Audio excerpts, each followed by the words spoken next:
نحمده ونصلي ونسلم على رسوله الکریم اما بعد۔ اللہ سبحانہ و تعالیٰ سے تعلق، اللہ سبحانہ و تعالیٰ سے رابطہ، دعاؤں کے ذریعے ان کو منانا، یہ سب سے اہم چیز ہے۔ تمام عبادات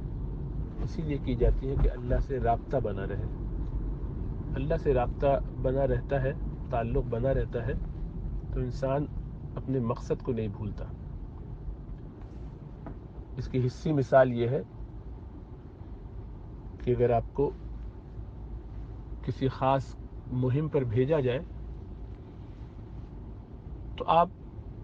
اپنے جو روزانہ کے کام ہیں، معاملات ہیں، جیسے جیسے انجام دیتے جائیں ویسے ویسے اپنے باس کو، اپنے بڑے کو، یا جس نے آپ کو بھیجا ہے اس کو، اپنے سینئر کو اطلاع کرتے جائیں۔ یعنی اپڈیٹس، رپورٹس، یہ جتنا زیادہ ریگولرلی ہوتا ہے اتنا زیادہ فائدہ ہوتا ہے۔ چنانچہ اللہ سبحانہ و تعالیٰ نے اس دنیا میں بھیجنے کے بعد ہمارے لیے دن میں 5 مرتبہ اپڈیٹ کرنے کا انتظام فرمایا، اور ظاہری بات ہے کہ اللہ زیادہ جانتے ہیں کہ ہمارے لیے کیا بہتر ہے۔ آپ کی طرف سے 5 دفعہ دربار میں آ کے اپنے کام جو کیے ہیں وہ بتاؤ، رابطہ کرو، ریمائنڈ کراؤ اپنے آپ کو کہ تمہاری زندگی کا مقصد کیا ہے، اپنی فکر درست کرو، ادھر ادھر کوئی غلطی ہوئی ہے تو اس کی اصلاح کرو، کچھ بھول رہے ہو تو اس کو درست کر لو، یاد کرا لو، اور اگر کہیں پھنس گئے ہو، پریشانی میں آ گئے ہو تو ہم سے رابطہ کر لو گے تو ہم تمہیں خود ہی سجھا دیں گے کہ راستہ کیا ہے، کہاں جانا ہے۔ کہیں بھٹک رہے ہوگے تو صحیح راستہ دکھا دیں گے، کہیں پھنس گئے ہوگے، اٹک رہے ہوگے تو اس میں سے نکلنے کا راستہ سمجھا دیں گے۔ تو بس جہاں جہاں آدمی کسی کام میں پھنستا ہے تو اپنے بڑے کو، اپنے سینئر کو، اپنے باس کو اطلاع کرتا ہے، اور وہاں سے اس کو جو رہنمائی ملتی ہے اس کے مطابق چل پڑتا ہے۔ امت نے اللہ سبحانہ و تعالیٰ کے ساتھ اس تعلق کو چونکہ کمزور کر دیا یا اس طرح سے نہیں برتا، عمومی طور پر ظاہری بات ہے کہ ایسے بہت سارے لوگ ہیں کہ جنہوں نے برتا ہوگا، ان استثناءات کے علاوہ عام طور پر مسلمانوں نے اپنا یہ تعلق اللہ سبحانہ و تعالیٰ سے قائم نہیں رکھا۔ ایک تو بہت تھوڑی تناسب کے ساتھ مسلمانوں میں ایک اقلیت ہے کہ جو 5 وقت کی نماز میں اللہ سے رابطہ رکھتی ہے، پھر ان میں سے جو پڑھنے والے ہیں ان کی نمازیں تمام فقہی اعتبارات سے درست ہوتی ہیں کہ نہیں، اس میں خشوع و خضوع کتنا ہے، اس میں ریا کا پہلو کتنا ہے، وہ اپنی جگہ ہے۔ لیکن جو پڑھتے ہیں ان میں سے کتنے صحیح وقت پر پڑھتے ہیں، صحت کے ساتھ پڑھتے ہیں، جماعت سے پڑھتے ہیں جو مرد حضرات ہیں، تو اگر ان ساری باتوں سے قطع نظر بھی کر لیا جائے تب بھی خالی وہ لوگ جو پڑھتے ہیں ان کی تعداد بھی 25% سے زیادہ نہیں ہوگی مسلمانوں میں۔ تو ظاہری بات ہے کہ یہ پابندی سے نماز پڑھنے والے یعنی رابطہ رکھنے والے جو لوگ ہیں ان کی بھی تعداد اتنی ہے۔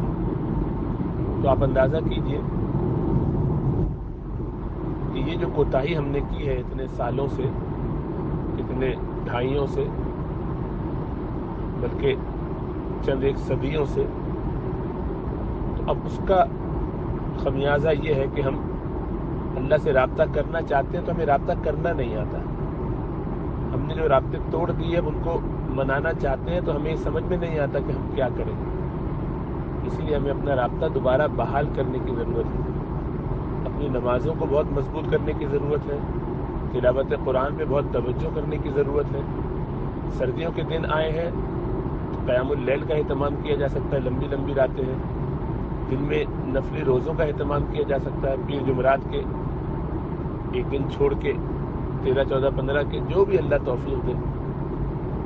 اسی طریقے سے اپنے مال میں سے ایک حصہ مختص کرنا چاہیے زکوٰۃ کے علاوہ، کہ وہ اللہ کی راہ میں دیا جائے گا۔ مثلا 2.5% زکوٰۃ جاتی تو 2.5% فی سبیل اللہ ہر مہینے جائے، اللہ بڑھانے کی توفیق دے تو اور بڑھائے۔ تو یہ سارے کام ہیں جو کرنے کے، اس سے اللہ سبحانہ و تعالیٰ سے وہ رابطہ بحال ہو جائے گا۔ اور اس کے ساتھ ایک جو اہم ترین کام ہے وہ یہ کہ گناہوں سے بچا جائے،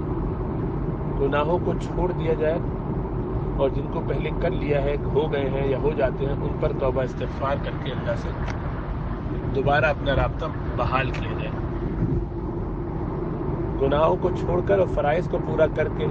ہم اللہ سبحانہ و تعالیٰ سے اپنا تعلق جب بحال کر لیں گے تو بس پھر ہمیں جہاں مشکل آئے گی فوراً رہنمائی نظر آنے لگے گی۔ اللہ سبحانہ و تعالیٰ بندوں کو چاہتے ہیں، ان کو سیدھی راہ پہ رکھنا چاہتے ہیں،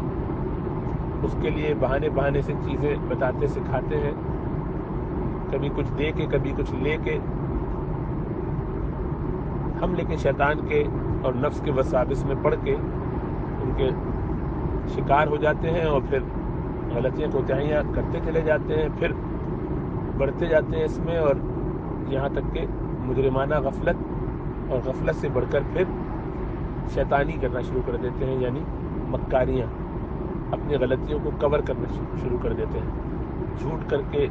ہیلا کر کے، بہانہ کر کے اس کو گھمانے کی کوشش کرتے ہیں، اپنی غلطی کو قبول کرنے سے کتراتے ہیں۔ نتیجہ یہ ہے کہ ہم اپنے آپ کو اللہ سبحانہ و تعالیٰ کی نظروں سے گرا کر اللہ سے دور کر دیتے ہیں۔ اب ہم دعا بھی کرتے ہیں تو دعا قبول نہیں ہوتی، اس لیے کہ گناہوں کے ساتھ، نافرمانیوں کے ساتھ جب ہم اللہ کو ناراض کر چکے تو پہلے تو اللہ کو منانا ہے۔ اس کا طریقہ یہ ہے کہ توبہ استغفار کی جائے، اور توبہ کا مطلب یہ ہے کہ سچی توبہ کا، کہ اس میں پورا ارادہ ہو کہ آئندہ وہ غلطی نہیں کی جائے گی، پھر ہو جائے الگ بات ہے، لیکن ارادہ اس وقت پختہ ہو کہ یہ کام کبھی نہیں کروں گا۔ اپنے گناہوں کو سوچ کر توبہ استغفار کر کے، سچی توبہ کر کے اللہ سے تعلق بنائے۔ جب اللہ کو منا لے گا اور پھر اس کے بعد دعا کرے گا، یہ ہاتھ اٹھائے گا، اللہ سبحانہ و تعالیٰ سے تعلق بنائے گا، تو گویا اس نے اپنے آنے والے کسی مسئلے کے لیے ہاتھ اٹھایا، تو ادھر یہ سوال کرے گا، ادھر اللہ سبحانہ و تعالیٰ کی طرف سے رہنمائی کے راستے کھل جائیں گے۔ تقویٰ سے چونکہ یہ رہ رہا ہے، اس کے بارے میں اللہ کا وعدہ ہے، مَن یتق اللہ یجعل لہ مخرجا ویرزقہ من حیث لا یحتسب، کہ بس جو لوگ تقویٰ سے رہے، یعنی گناہ نہ کریں، اور گناہ ہو جائے تو فوراً توبہ کریں، تو ان کے لیے اللہ سبحانہ و تعالیٰ کا وعدہ ہے کہ ان کو ایسی جگہ سے عطا فرمائیں گے جہاں سے انہوں نے سوچا بھی نہیں ہوگا، ان کا گمان بھی نہیں ہوگا۔ اسی طریقے سے ان کے لیے اللہ سبحانہ و تعالیٰ ہمیشہ مشکلات سے نکلنے کی راہیں کھول دیں گے۔ اب اللہ سے تعلق بنانا ہے، توبہ استغفار کر کے اللہ کو منانا ہے، گناہوں کو چھوڑنے کا پورا عزم کرنا ہے، پھر دیکھیے۔ لیکن چونکہ ہم گھٹیا پن پہ اتر آئے ہیں، مجرمانہ غفلت میں پڑے ہوئے ہیں، اللہ سے نعمتیں ملتی ہیں تو شکر گزاری کی جگہ اکڑ جاتے ہیں، بھول جاتے ہیں اللہ سبحانہ و تعالیٰ کو۔ جب پریشانی اور تکلیف آتی ہے تو اللہ کی طرف رجوع، جہاں نعمتیں ملی پلٹ گئے، بہت خطرناک رویہ ہے۔ اسی لیے توبہ استغفار کر کے رجوع کرنا چاہیے، پھر دنیا میں ہونے والے ہر مسئلے کا حل اللہ سبحانہ و تعالیٰ ہی سجھائیں گے۔ ابھی امت کو نہیں سمجھ میں آ رہا نا کہ کیا مسئلہ ہے، کیسے حل کیا جائے، کیا کیا جا سکتا ہے۔ سب طرف بے چینی ہے، سب طرف پریشانی ہے، ہر جگہ ہر انسان جو مسلمان ہے خاص طور سے پریشان ہے، غیر مسلم بھی پریشان ہے کہ ان حالات میں کیا جائے، کوئی راستہ نظر نہیں آتا، کوئی صورت سمجھ نہیں آتی کہ کس طریقے سے ہم اس مشکل سے نکل پائیں گے۔ اتنی بڑی طاقت ہونے کے باوجود، اتنے مسلمان ہونے کے باوجود، 2 بلین کے قریب 25% مسلمان اس وقت پوری دنیا میں انسانیت میں موجود ہیں، لیکن مجال ہے کہ کوئی وزن ہو تو راستہ نہیں نظر آئے گا، راستہ نہیں سجھایا دی جا سکتا جب تک کہ اللہ سے تعلق نہ بنا لیا جائے۔ سب سے پہلے توبہ استغفار کر کے، آئندہ گناہ نہ کرنے کا عزم کر کے، جو گناہ ہیں جن کو چھوڑا جا سکتا ہے ان کو آہستہ آہستہ کر کے جلد از جلد مشاورت کر کے کسی سے پوچھ کے چھوڑنے کی کوشش کرنی ہے، پورا عزم کرنا ہے اور عبادات میں لگنا ہے. پھر دیکھیں کہ اللہ سبحانہ و تعالیٰ کی طرف سے کیسے انتظامات ہوتے ہیں، کیسے معاملات سنورتے ہیں. اللہ ہمیں سمجھ اور شعور عطا فرمائے.